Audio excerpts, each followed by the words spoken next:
Bueno, bien, hablar un poco de mi currículum, mi trayectoria. Bueno, yo primero tengo 34 años, pero tengo 13 años dirigiendo, ¿ok? Yo no fui futbolista profesional, así que comencé a prepararme desde muy temprano. Yo, en principio, estudié periodismo y ejercí como periodista deportivo más de 5 años, ¿no? Pude trabajar en televisión, en radio, en impreso, como jefe de prensa de algunos clubes de primera división. Y yo eso lo utilicé un poco más para hacer mi formación autodidacta en principio, ¿ok? Más allá de los cursos de la Federación y el Colegio de Entrenadores de Venezuela, que los he hecho todos hasta el A, hasta el nivel A. ¿Qué pasa? Luego yo comienzo a trabajar, fundé un equipo amateur, ¿ok? Estaba integrado generalmente por exjugadores profesionales que se retiraban a corta edad, entre los 27, 28, 30 años, y ese fue como mi laboratorio de pruebas, ¿no? Todo lo que iba aprendiendo, todo lo que iba estudiando por mi cuenta, lo iba ensayando en ese equipo, y ese equipo la verdad le fue bastante bien y empezó a ser utilizado inclusive como sparring de algunos clubes de segunda división para hacer fútbol entre semana, ¿no? Y a raíz de eso me empecé a dar a conocer y se da mi llegada al Atlético Venezuela, ¿no? Con la administración anterior. Eso fue más o menos para el año 2009-2010, que me integro al Atlético Venezuela y el Atlético desciende, lamentablemente, pero nuestro equipo me toca trabajar con la sub-18 y la sub-19, primero como asistente y luego me dejan como director técnico de la sub-18 y sub-19. El equipo desciende, pero hicimos un muy buen torneo y gracias a Dios la nueva administración en ese momento decide que nosotros continuáramos, ¿no? Y a raíz de continuar en el club y la llegada del profesor José Hernández, me interesé mucho más en cuanto a la formación en el extranjero. El profe José es un técnico que siempre se ha estado actualizando en el exterior y pude tener la oportunidad de viajar con él a Pontevedra y a raíz de eso me quedé prendado de lo que es la formación de los entrenadores en España, y desde el año 2010 hasta el año 2016 pude viajar, gracias a Dios, 6 años seguidos a España a prepararme haciendo cursos, congresos, pasantías en varios clubes como Real Madrid, Barcelona, Valencia, Villarreal, Levante, Rayo Vallecano, entre otros clubes, el Marítimo de Madeira, Nacional de Madeira. Y recientemente inclusive estuve hace unos meses en Barcelona una semana, todas las categorías desde el equipo B hacia abajo, y con el Real Madrid también estuve con el profesor Javier Aguirre, con el Leganés, el primer equipo, estuve una semana con él allí. Gracias a Dios he podido tener la oportunidad de formarme afuera, y también un poco gracias a ese impulso que tuve cuando entré al Atlético de Venezuela con el profesor José Hernández. Creo que de él me quedé con eso, con esas ganas de prepararme en el exterior y para hacer algo por nuestro fútbol.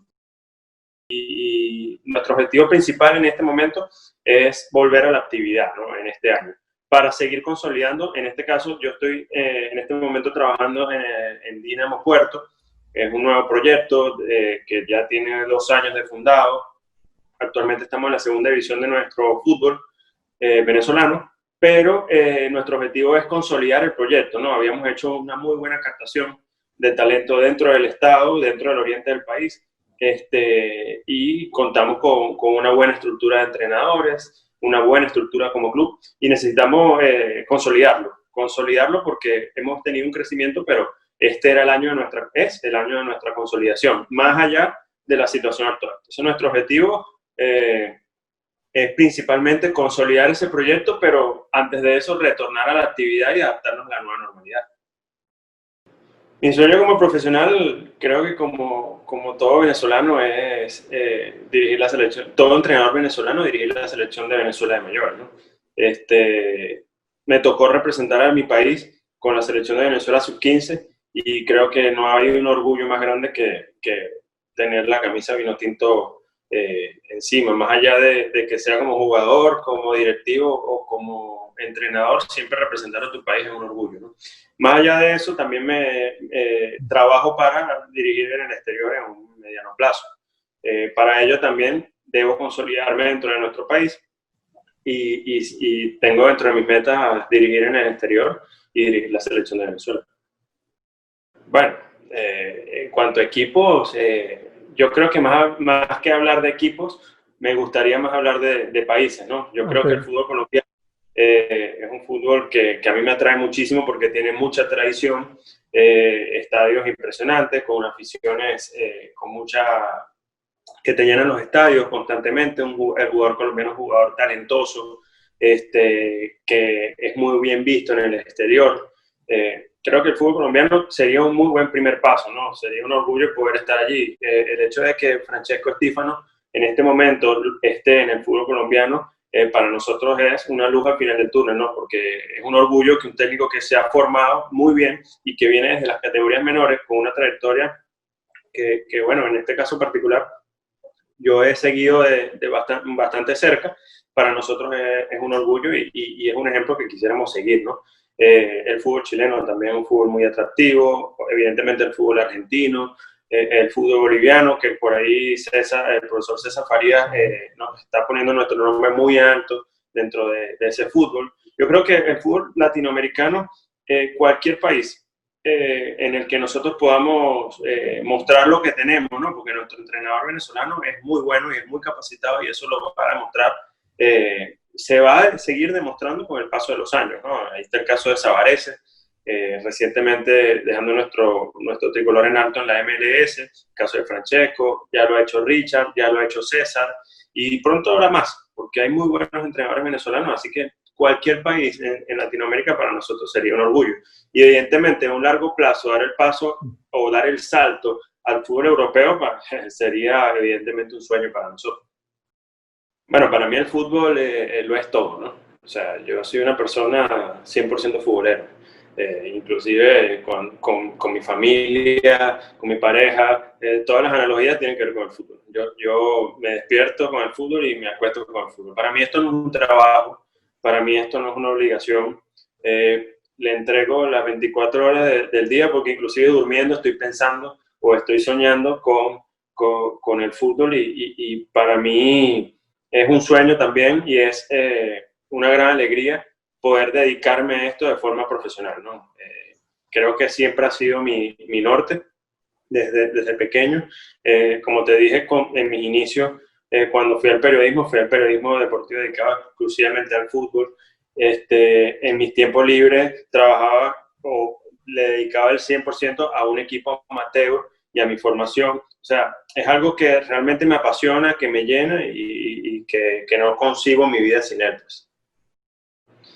Bueno, eso depende mucho evidentemente del lugar en el que se esté, ¿no? La metodología para conformar la plantilla depende del presupuesto, depende del tipo de club donde te toque estar, ¿no? Si es un club que está peleando una permanencia o si es un club que está peleando para ser protagonista y salir campeón o ascender. Pero siempre está ligada a nuestra forma de entender el juego, ¿no? Yo creo en una forma de entender el juego en el que hay que ser protagonista, ¿no? En el que hay que ser proactivo y no esperar que pasen cosas, sino producir cosas, hacer que sucedan. Y en base a eso me gustan los jugadores atrevidos, me gustan los jugadores con mucha creatividad, me gustan los jugadores trabajadores. Vengo de las categorías formativas y soy un fiel creyente en que la edad no tiene nada que ver con el rendimiento, ¿no? Si bien es cierto, la experiencia es un grado, la edad, no me fijo en la cédula del futbolista. Cuando me tocó estar con el Deportivo Anzoátegui, llegué a jugar con 2 juveniles, inclusive algunos que todavía no eran regla, siendo la regla 99-2000, yo ponía a veces un 2001 con un 2000, pero también tenía dentro de ese mismo plantel a David Máquito, que era el jugador más longevo, no solo de Venezuela, sino también de Sudamérica y uno de los más longevos del mundo. Entonces, la edad para mí no es un condicionante, ¿no? Y eso también define un poco la conformación de las plantillas. Yo creo también mucho en la ilusión, creo en la valentía que pueda tener el jugador y sobre todo la seriedad y la disciplina, ¿no? Porque creo que la irreverencia no tiene nada que ver con la indisciplina tanto dentro del entrenamiento como fuera de la cancha, ¿no? Yo creo que se puede conducir y busco un poco ese equilibrio, ¿no? Entre un jugador irreverente, pero un jugador que tenga ambición y que a la vez sea bastante profesional. Wow, mira, fíjate, en este momento a mí me toca ejercer ese cargo dentro de Dinamo Puerto, ¿no? El cargo de director deportivo. Y creo que es un cargo que es complicado, ¿no? Yo siento que un director deportivo tiene que haber pasado por la mayor cantidad de áreas dentro de un equipo de fútbol antes de llegar allí. O sea, si pudo haber sido, tiene que haber, a juro, pasado por el vestuario. Tuvo que haber sido o un futbolista de trayectoria o un entrenador, porque es fundamental conocer cómo piensa el atleta, cómo piensa el entrenador, qué necesita el entrenador, para a la vez saber qué necesita el club. Y creo que esa, por ahí va la responsabilidad principal del director deportivo, ¿no? Definir también el rumbo deportivo del club, definir el perfil de jugador que necesita el club, y la línea que se va a seguir en cuanto a lo deportivo, ¿no? El tipo de entrenador que necesitas. Y para ello necesitas haber sido jugador o haber sido entrenador, y si puedes haber sido las dos cosas, mejor. Y a lo mejor no ejerciste como entrenador, pero tienes que tener la formación para entender sobre ello, ¿no? Yo creo que hay varios casos muy buenos en el fútbol europeo que para nosotros tiene que ser un espejo, o un espejo en el que nosotros tenemos que mirarnos, o algo en lo que nosotros tenemos que inspirarnos mucho. Y generalmente son, sobre todo en los clubes de mucha envergadura o trayectoria, o tradición, quise decir, son jugadores de mucha trayectoria dentro del club, porque conocen cómo piensan, conocen todo lo que dicen, como se dice, el monstruo desde adentro. Y ser un director deportivo requiere mucho de eso, ¿no? A la vez también necesitas tener una formación que tenga que ver con la parte de finanzas y entender un poco el proyecto económico del club, porque creo que eres el enlace entre la parte deportiva, lo que puede ser entrenadores y jugadores, con el proyecto económico del club, ¿no? Porque a veces el entrenador puede tener un objetivo, pero quizás no va de la mano con la necesidad económica del club. A lo mejor el club es un club vendedor cuyo objetivo principal es potenciar quizás algunos talentos emergentes para venderlos y obtener unos beneficios en un corto plazo o un mediano plazo, pero el entrenador está pensando en un proyecto personal. Es un entrenador que no es de club, como se llama, que no está por la labor de contar con los jóvenes, sino que prefiere jugadores experimentados para conseguir resultados inmediatos. Entonces ya por allí hay una desconexión entre lo que necesita el club y lo que requiere el entrenador. No quiere decir que ninguna de las dos cosas esté mal o esté bien, pero tienen que ir de la mano. Y tú eres el nexo entre estas dos cosas. Al final, el director deportivo elige el entrenador. Al final, el director deportivo elige la línea deportiva que se tiene que seguir y tiene que ir de la mano con lo que pide la junta directiva con respecto a la parte del proyecto y la parte económica del club. Y por ahí va un poco lo que son las responsabilidades de un director deportivo, y por eso considero, ¿no?, en lo personal, que es un cargo muy complicado y que requiere mucha formación.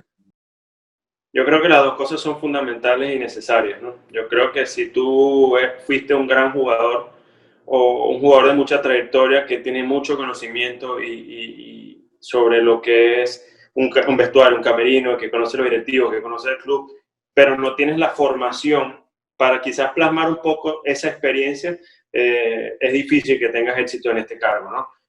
Yo creo que necesitas las dos cosas. Yo creo que las dos cosas van de la mano. Es difícil decir también que una persona que todo lo ha estudiado, que todo lo ha leído, que todo lo aprendió de lo que hicieron otros, pero no tiene el tacto o la experiencia para dirigirse a un entrenador o para leer quizás situaciones que se van dando a lo largo de la temporada o antes de la temporada, pueda tener éxito de entrada, ¿no? Yo creo que la experiencia es un grado y es fundamental.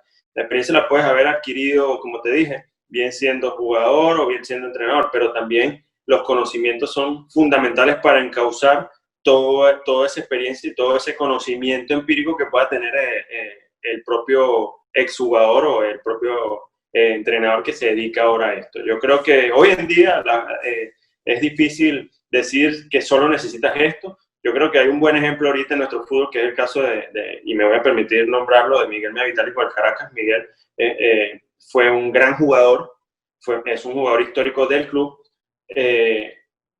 tiene conocimientos como también entrenador, cursos básicos, pero también tiene la formación para ser hoy un director deportivo y llevar la línea de un club como el Caracas Fútbol Club, ¿no? Y hoy en día, cada día se ve más eso, ¿no? De hecho, en Europa recientemente, jugadores que han sido históricos dentro de nuestra selección, que están terminando sus últimos años en el fútbol profesional, están preparándose para afrontar la dirección deportiva en un futuro de algunos clubes en el exterior o en nuestro país. El caso de Ronald Vargas está estudiando para ello en el Instituto Johan Cruyff.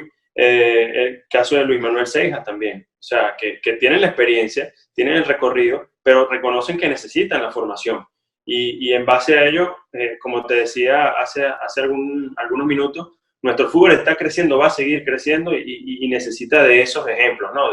De personas que se den cuenta que no es solo el haber estado o el haber jugado, sino que es esto más esto. Y eso hace que haya un crecimiento que evidentemente lo vamos a ver pronto con el favor de Dios. Bueno, fíjate, yo creo que nuestro fútbol todavía, nuestro fútbol tiene que mejorar a nivel directivo, ¿no? Creo que se tiene que respetar mucho más el trabajo de entrenadores, jugadores, directores deportivos, gerentes deportivos. Hay muchos casos de impago y hay muchos casos de deudas y de malos manejos en primera y en segunda división. Eso no es nuevo. Eso no ocurre nada más en nuestro país. Pero nosotros no tenemos por qué ser igual en lo malo que otros países de América, ¿no? Y eso en este momento, más allá de que hoy en día con la crisis provocada por la pandemia, eso se ha exacerbado, eso siempre ha estado aquí. A veces nada más en segunda, a veces en primera y segunda, a veces entre los clubes pequeños de primera y algunos de segunda, pero siempre ha estado aquí y eso no permite que crezca o que termine de crecer nuestro fútbol. Fíjate que hoy en día nuestros jugadores se van también muy jóvenes, ¿no? Vivimos una situación en un país extremadamente complicada que también va en contra del crecimiento de nuestro fútbol, evidentemente. O sea, no podemos decir que el balompié está aislado a la realidad del país, ¿no? Cualquier jugador a los 19, 20 años recibe una media oferta de afuera al exterior y se va, pero se va por unas condiciones de vida. Y eso también repercute negativamente en el nivel de juego que se ve en nuestra categoría de primera o segunda división, y por supuesto también el rendimiento que dan nuestros equipos a nivel internacional, ¿no? En Copa Sudamericana y Copa Libertadores. Porque al final nuestros mejores jugadores están jugando en el exterior, cosa que no sucedía quizás en el año 2007 más o menos. Tú revisabas la plantilla del Caracas y era prácticamente la selección de Venezuela. Entonces, claro, el Caracas competía, clasificaba octavos, cuarto de final de Copa Libertadores, porque tenía jugadores de mucho nivel. Y eso hoy en día es imposible porque no ha habido una buena gerencia en los últimos años dentro de los clubes, ¿no? Creo que para el mejorar esa gerencia también mejoraría otras condiciones, ¿no? Profesionalizaría otras áreas, quizás pudiéramos mejorar la infraestructura, ¿ok? Pero yo creo que al final todo, como es parte de un todo, evidentemente dentro de la situación país que tenemos en este momento es complicado, es complicado. Pero sí creo que así como nuestros jugadores se han esforzado por profesionalizarse muchísimo, como nuestros entrenadores cada día se preocupan más por capacitarse en el exterior y ser cada día mejores, desde la formación hasta los de la élite. Yo creo que como nuestros árbitros también han hecho eso y han tenido roce internacional, es momento de que nuestros directivos también adquieran esa formación visitando otros clubes, formándose en el exterior. Por eso te decía con bastante optimismo lo de Ronald Vargas, lo de Luis Manuel Seijas, lo de Miguel Meavitali, porque son personas que recientemente se han retirado, algunos todavía no lo han hecho, que conocen desde adentro cuáles son las carencias de nuestro fútbol y que se están formando para no repetir esos errores que se han cometido en anterioridad y que seguramente van a aportar muchísimo siempre y cuando cuenten con la estructura y con el apoyo de los clubes para desarrollar todo eso que ellos han aprendido y encauzado de acuerdo a los conocimientos que han adquirido.